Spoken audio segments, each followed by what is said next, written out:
Hi, and welcome back to the channel, guys. We are continuing Band of Brothers. This is episode 7, titled The Breaking Point.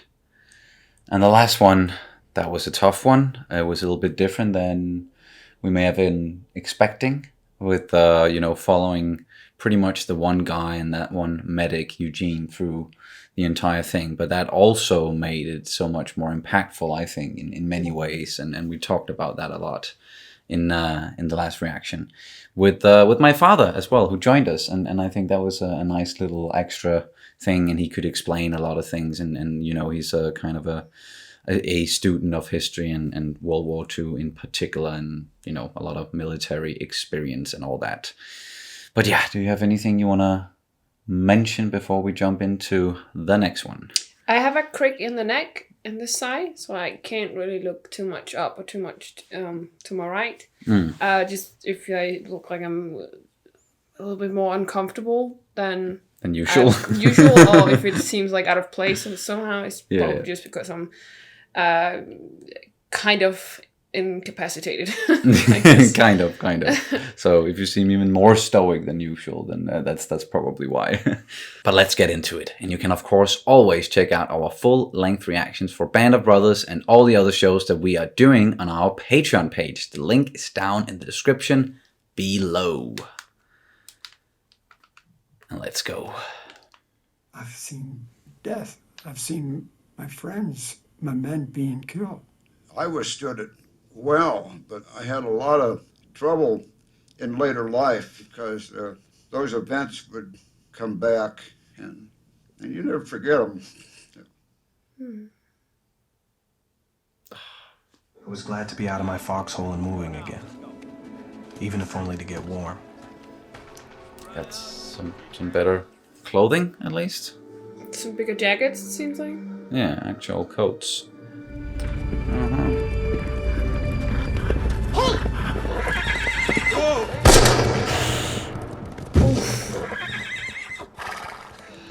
Headshot. Luca? No, where's Dyke? Where the hell is he? Where the hell does he ever go? I don't know, but I wish he'd stay the hell there. It'd be nice if he took Lieutenant Shane's with him, too. Shut up, boys. Shutting up, Sarge. Okay. Jesus, who we shot? Sniper! No, he shot himself! Medic! What the... Medic! Where are you hit, Hoop? Hoop, where are you hit? I had a feeling something like that was gonna happen with that fucking Luca. Yeah. Stay there, Hoop. Oh no, fuck!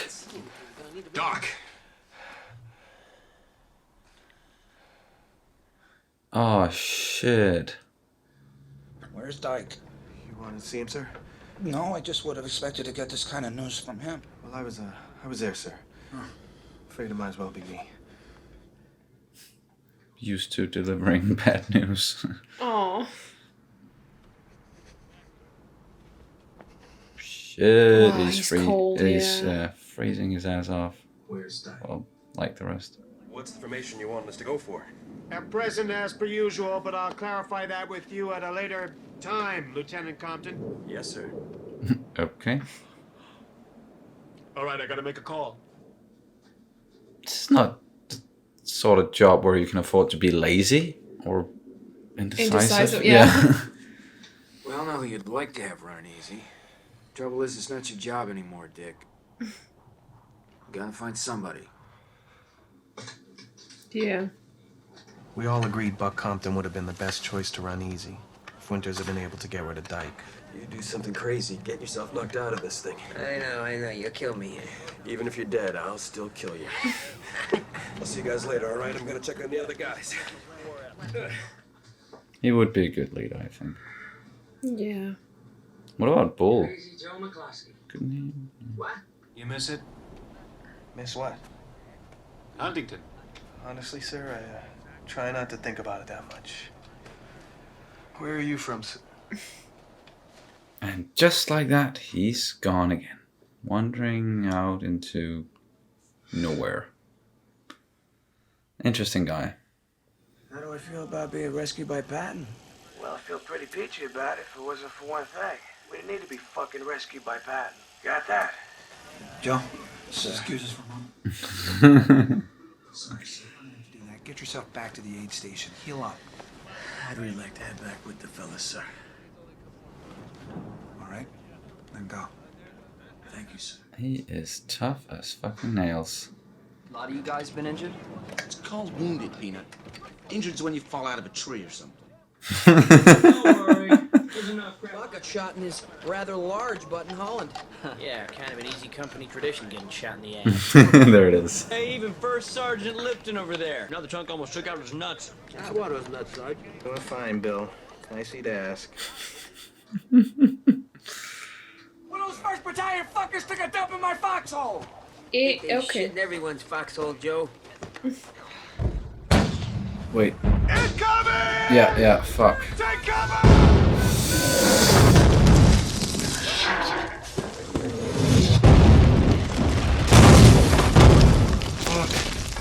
What I saw that day was the most awesome and terrifying display of firepower I'd ever seen in my life. Of course, I wouldn't have been laughing if I'd known what happened to Joe Toy. What happened to Joe?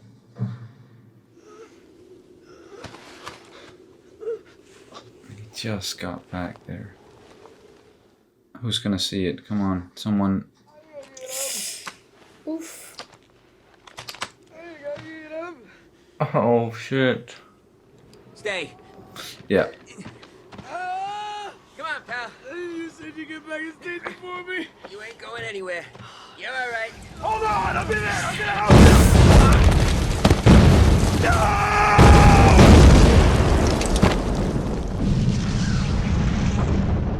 you! No, both of them. You stay down!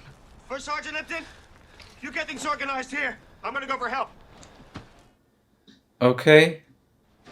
What the fuck? Exactly. No. Medic!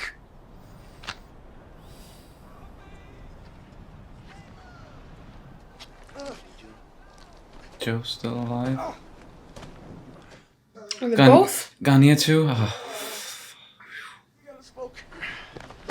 Give that man a fucking smoke. Jesus. What's the guy got to do to get killed around here? Bill, you going first. Take it easy. Hey, Joe, I told you I'd beat you back to the States. Fuck's sake. Some say Buck changed after he was shot in Holland. Maybe. But I know something happened to him when he saw Toy and Garnier on the ground. Yeah. He took everything the crowds could throw at him time and again. I guess he just couldn't take seeing his friends Toy and Garnier all torn up like that. No one ever thought any less of him for it. You organize things here, and I'm gonna go for help. Hey, Luz. Well, he is good at impersonating and yeah. First, great impression of Dyke. So, I thought it was a little off. Second, don't do it anymore. Doesn't do anybody any good, okay? Yeah. Wise ass.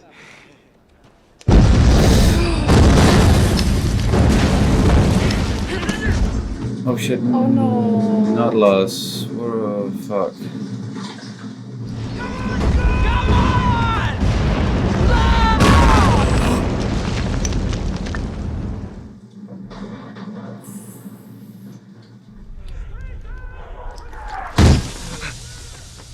Oh No. Quick smoke? Is it a dot? Yeah, I think it might be. What you gonna smoke? I don't.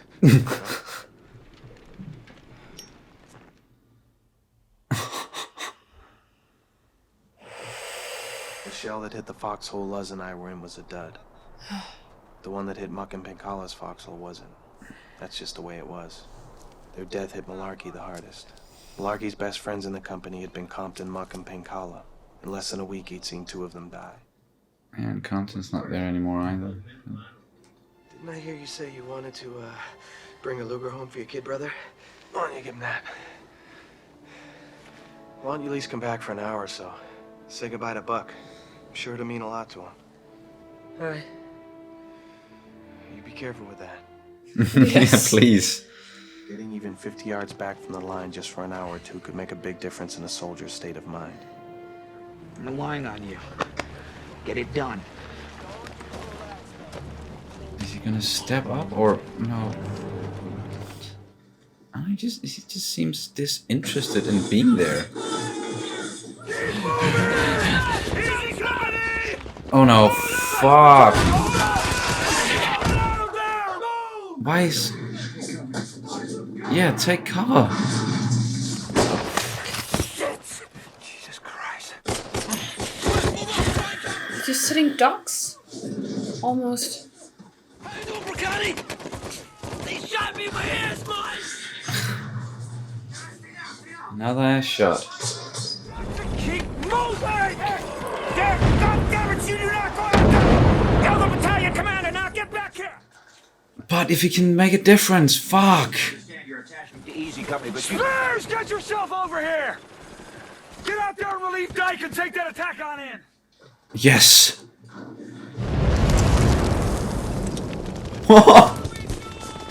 That's Spears? Holy shit. That's fierce. Orders and grenade launchers on that building till it's gone. When it's gone, I want first to go straight in. Forget going around. Everybody else follow me. Yes, sir. Thank fuck. I think they're gonna pull back. If we don't connect with I, they're gonna slip away. That's right. Wait here. Item EC6. Okay. What the hell? What the hell? Spears just going in there by himself? I think they couldn't quite believe what they were seeing. But that wasn't the really astounding thing. The astounding thing was that after he hooked up with I Company, he came back.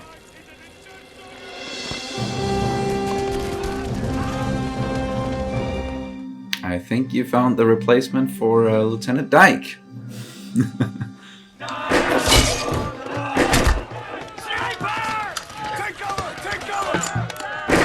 Second floor, building on the right. Don't miss, Shifty. Oof. Good shot. Boy. We come into Belgium with 121 men and officers plus 24 replacements. That's 145 total. We're going out with 63. Wow. A month in Belgium cost us one good officer, Buck Compton, and one bad one, Norman Dyke. But we gained a good one in the end, so I guess we came out ahead. Yakking about how Tertius lopped off the heads of some Carthaginian prisoners. Maybe they kept talking about it because they never heard Tertius deny it. Maybe that's because Tertius, there was some value to the men thinking he was the meanest, toughest son of a bitch in the whole Roman Legion. They're just glad to have you as our CO.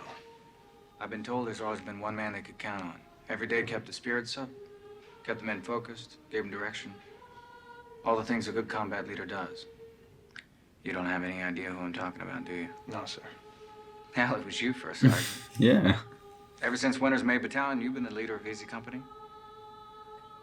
Winters put in for a battlefield commission and Sink approved on your behalf. You should get the official nod in a few days. Congratulations, Lieutenant. Yeah, he deserves that. That's for sure. Yeah. Yeah, thanks for crapping in our foxholes, you shitheads. Hey, it's our pleasure. Enjoy the walk, boys.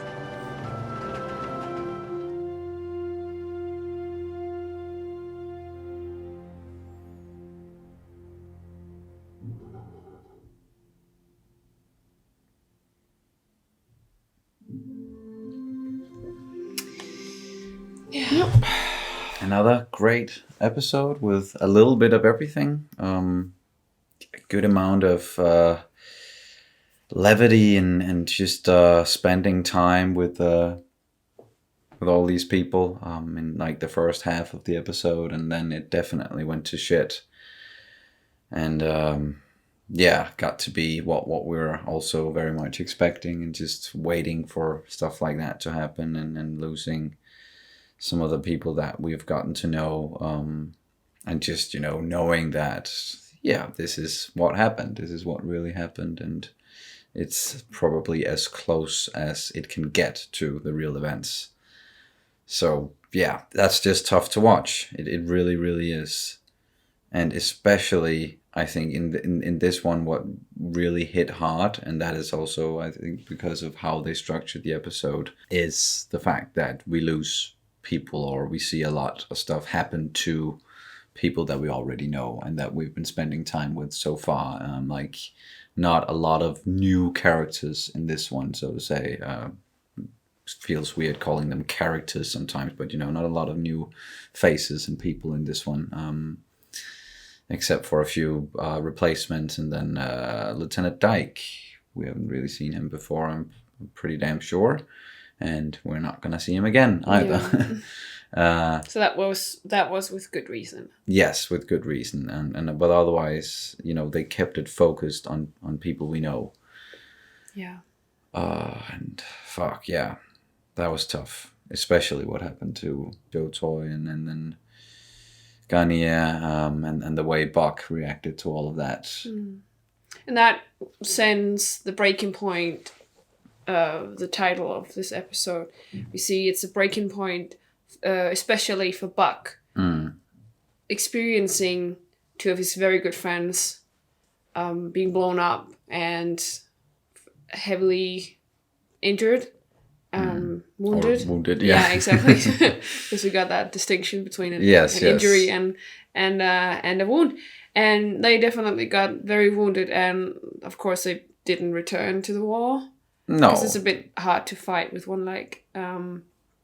Anyway, it's a breaking point for Buck, and they actually, of course, they went a little bit into more detail about Buck and how it was a breaking point for him, because people say, well, maybe it was the shot, like his butt shot, that actually changed him, but it was for certain at this point this specific point was his breaking point.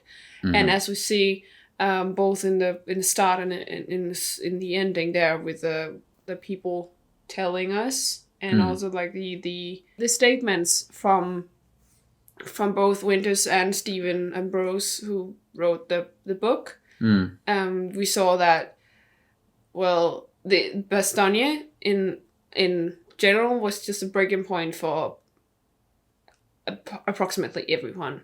And if it wasn't like a physical breaking point, it was like a mental breaking point. Yeah. And as we also saw, that was also there was a case of this guy who was just digging his own foxhole with his hands. Because he was just he was broken. He was mentally broken, and that was like an example of both. We saw both the mental example with Buck and this guy, and then we also saw the physical example.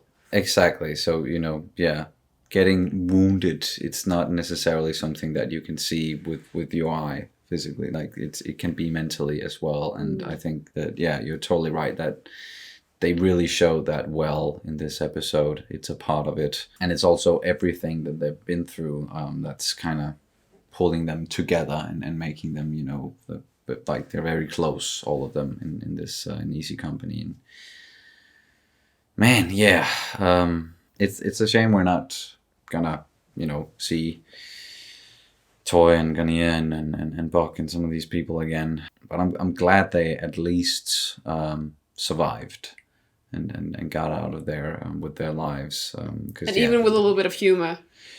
Exactly, like the last thing I think we heard Garnier say to, as he was being like carried out of there, is just to Joe, and like, I told you I was gonna get home before you, and so and even if that's just a few minutes before him, or like it's still They showed us very well, and I talked about like the levity and all that in the first half of the episode, and it was still kind of sprinkled out, like the camaraderie between these guys. It's amazing to watch, but they're also like, they have been spending so much time together in the span of like in the last 2 years, pretty much like brothers now, and that's also why it affected Buck so much. Like they mentioned something about like you can throw anything at this guy, pretty much, try and kill him, and getting shot and all of that. But when it came to, seeing his own brothers lying on the ground, and thinking that might be it for them, or yeah, that just broke him. Breaking point, definitely. And once again, we saw this episode from a point of view, not like Yes. and some of the others we have seen it more like from outside, or we have followed someone. Yeah, perhaps, just for but- that episode alone or Yeah. something. And this time it was, we heard his thoughts about it, and he was kind of narrating It. Yeah, exactly. We've been used to just having Winters narrate the thing, even though we were following in some of the other episodes, we're more closely following other people. It was still Winters who was like the narrator in the end. But in this one, it was Lipton. And I found that quite effective as well, because we know Lipton by now. We've been spending a lot of time with him, and I think he's like an amazing guy. And what Spears told him in the end, where it's like, they've had someone in their corner this entire time. It's you. Like you've been pulling them up by the freaking bootstraps and telling them to keep going, and just you've been a constant reassurance to all of them. where they didn't have Dyke. Yeah, They had you, at least. Exactly. And I was, I was hoping for Dyke to like finally step up when he got the responsibility. You're gonna lead this attack, and it kind of looked like for a minute that he was like still maybe going to be like, okay, I can do this, and maybe he had a battle plan, but then he yawned, and it was just something off about that guy, as Lipton also said at one point, I think. But then something pretty amazing happened, if you can say that. Like, definitely a silver lining, and they mentioned that a couple of times as well. Some of the soldiers, what came out of this is then Spears. Now they have a pretty damn good guy to lead them in combat. He's freaking fearless. He is. And he's not afraid to like make decisions and just be like, we're gonna do this is how we do it, and just like, yeah, amazing. And Great. you can always talk about how we might or might not agree with his point of view. Yeah. And his whole this is a game thing. was it him who I said think that was him, because he was also like, I'm pretty sure this is the guy that like we've heard them talk about multiple times now, where there's like all these rumors about him. Yeah. I'm sure. Have we just been told before that we are mixing up Spears with someone else? Oh, okay, yeah. So I don't want to talk too much about like especially that, but he's the one, at least as you said, who has been shooting. He shot the Germans, right? That group of German prisoners. That's what the rumor says. Yeah. Well, can't be sure. We know someone did it, but we didn't really see that's right. who did it. We saw Malaki reacting to it back in episode 2, I think. But yeah, we don't know for certain if it actually was him or not.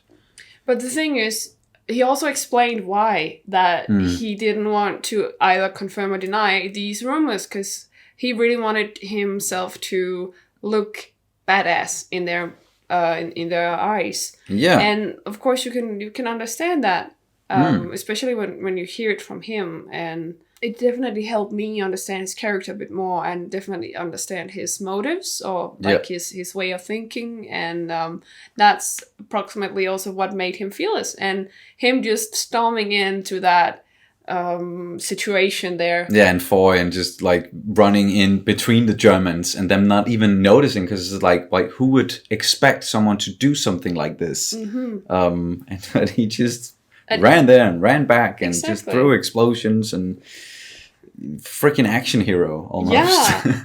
And I think it was that determination almost. Yeah, and just doing something like that, like he knows the value, and that's what he talked about as well. Like he knows the value of the people, like in the battalion and everything, thinking of him as the ultimate badass, or having someone like that they can look up to and be like, okay, but at least we have that guy with us, and if he says this is how we're gonna do it, that's how we're gonna do it, because apparently this guy can take on anything. He's a freaking badass. So it made so much sense when he said it, and I think he's a pretty clever guy. the way that he's thinking about it and rationalizing it, to be as good of an aide or a leader, or like the best soldier that he can be for the company or for the battalion. And lastly, in this episode, we just got a very quick, like, a head count of, like, who did we lose? And, oh yeah, how many went into this and how many came out, sort of. Yeah, and we saw, and I thought that was a pretty nice way of doing it, because with these battles, I do have a slight problem with telling who goes and who don't. Yeah, who's who, and and who's leaving, who dies, stuff like that.